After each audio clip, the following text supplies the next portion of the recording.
जय श्री कृष्णा, जय श्री राम, जय गौ माता, जय राधे श्याम। आप सब कैसे हैं? आप देख रहे हैं हमारा तुलसी तपोवन यूट्यूब चैनल। और इसमें प्रदोष व्रत कब का है और प्रदोष व्रत कथा के बारे में मैं आपको निवेदन कर रहा हूँ। वीडियो अंत तक सुनिए, क्योंकि भगवान शंकर जन्म देने वाले, पालन करने वाले और सबका उद्धार करने वाले हैं। सब कुछ उन्हीं के द्वारा हो रहा है।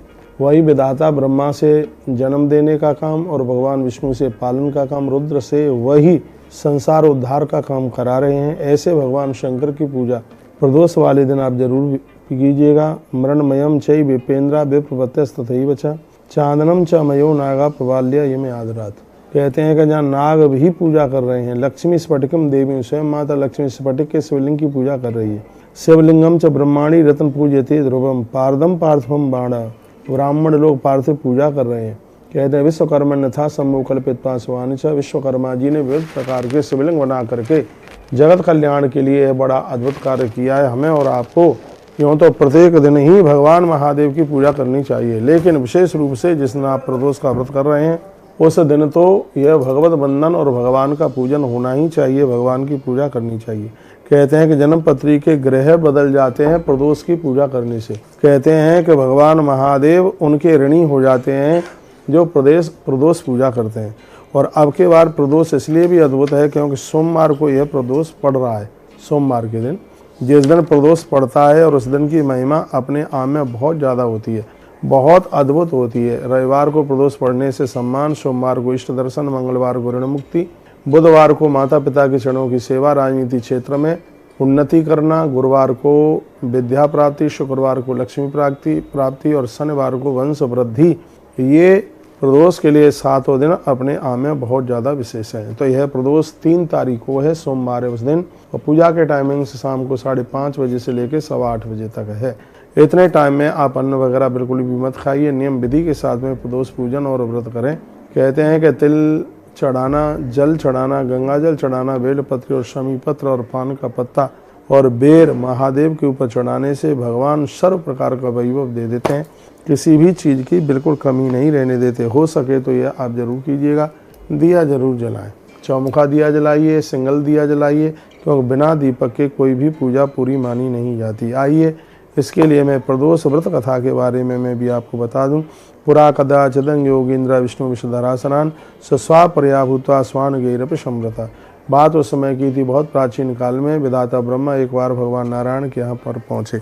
भगवान नारायण शयन में थे, खड़े नहीं हुए। ब्रह्मा को बुरा लगा। ब्रह्मा ने कहा मैं तुम्हारा पिता हूँ, तुमने मुझे दे करके सम्मान नहीं किया। तो भगवान कहते मस्तम जगदम वत्स्य मनुष्य तुम ही चोरवत। तुम्हारी तो भावना ऐसी है जैसे किसी का सामान चुरा करके और चोर ये कहे कि वस्तु मेरी है। उसी प्रकार से आप भी ऐसा ही बर्ताव कर रहे हैं। ब्रह्मा जी ने कहा कि मैं बड़ा हूँ, नारायण ने कहा मैं बड़ा हूँ, और इसी बात में दोनों देवताओं में झगड़ा हो गया। इतनी जोर से झगड़ गए कि दोनों के न्याय के लिए महादेव को बीच में आना पड़ा। भगवान शंकर ने कहा बात क्या है? दोनों देवता कहने लगे कि मैं बड़ा हूँ, मैं बड़ा हूँ। तो भगवान शंकर ने कहा कि मैं तुम्हारा निर्णय करूँगा, तुम्हें कौन सा बड़ा है। उसी समय भगवान एक स्तंभ पिंडी के रूप में वहीं प्रकट हो गए जहाँ प्रकट हुए। आज उस स्थान को अरुणाचल प्रदेश के नाम से जानते हैं। भगवान शिव ने कहा जो मेरी पिंडी का और छोर का पता लगा के आ जाएगा, मैं घोषित कर दूंगा कि वही छोटा और वह बड़ा होगा। बताइए ब्रह्मा जी कहाँ जाओगे? ऊपर जाओगे या फिर नीचे जाओगे इस पिंडी का पता लगाने के लिए? ब्रह्मा जी ने कहा ऊपर जाऊंगा। हंस वेश बनाया, ब्रह्मा जी ऊपर के लिए उड़ गए।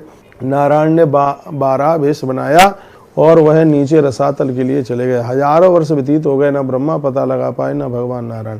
नारायण समझ गए कि गलती हो गई, ये तो साक्षात भगवान शिव है, उन्हीं की लीला है। जो आदि नहीं है, अनंत और अनादि हैं, उनके और छोर का पता कैसे पता चल लग सकता है। नारायण को भूल समझ में आई और वापस आ गए। भगवान महादेव के चरणों में खूब रोए। शंकर जी ने उठा करके गले से लगा लिया। उधर विधाता ब्रह्मा सोच रहे हैं मैंने गलती कर दी, यदि नीचे रसातल की तरफ चला जाता तो अभी तक पता लगा करके आ जाता। क्या करूं? कहा झूठ बोल दूंगा, मैं पता लगा करके आया हूं। केवड़े नाम के फूल को संग ले लिया और भगवान महादेव के सामने खड़े हो गए। ब्रह्मा जी आके भगवान महादेव ने कहा पता लगा के आए क्या? ब्रह्मा जी ने कहा पता भी लगा के आया और वहाँ उस पिंडी के ऊपर ये फूल रखा था, इसको भी मैं लेकर के आया। शंकर जी को इतना क्रोध आया और उस क्रोध में से भैरवनाथ प्रकट हो गए और भैरवनाथ ने उसी समय ब्रह्मा जी का मस्तिष्क है वह छेदन कर दिया और हाथ से वो चिपक गया है। भगवान शिव के हाथ से मस्तक चिपका। भगवान शंकर सब जगह गए और जहाँ पर वो मस्तिष्क नीचे गिरा और आज उसको कपाल मोचन तीर्थ बनारस के पास में है उसको जाना जाता है। इसलिए भगवान महादेव को कपाली नाम से जाना जाता है। प्रदोष वाले दिन इस कथा को सुनने की बहुत बड़ी महिमा है, बहुत ज़्यादा ही आनंद है। इसलिए आप इस कथा को बिल्कुल पूरा का पूरा सुनिएगा। श्राप दे दिया ब्रह्मा जी को, तुम झूठ बोले हो, मृत्यु लोक में कहीं तुम्हारी पूजा नहीं होगी। तो भगवान नारायण ने सत्य का भाषण किया और ये कहा कि तुम्हारे अवतार होंगे, तुम्हारी पूजा होगी और जो भी कोई तुम्हारी पूजा करेगा उसके ऊपर मैं अति प्रसन्न हो जाऊंगा, ऐसा भगवान शिव ने कहा।